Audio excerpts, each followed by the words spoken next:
بسم اللہ الرحمن الرحیم۔ اللہ کے نام سے شروع جو نہایت مہربان رحم فرمانے والا۔ الف لام میم، حروف مقطعات، ان کا معنی اللہ اور اس کے رسول ہی بہتر جانتے ہیں۔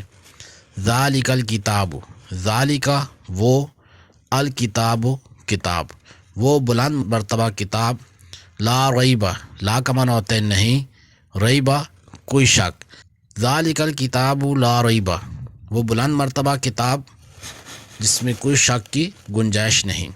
فیہ، اس میں، فیہ دو الفاظ ہے، فی اور ہی۔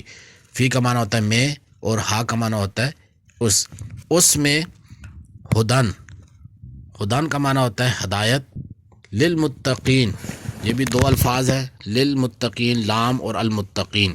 لام کا معنی ہوتا ہے لیے، المتقین متقین پرہیزگار۔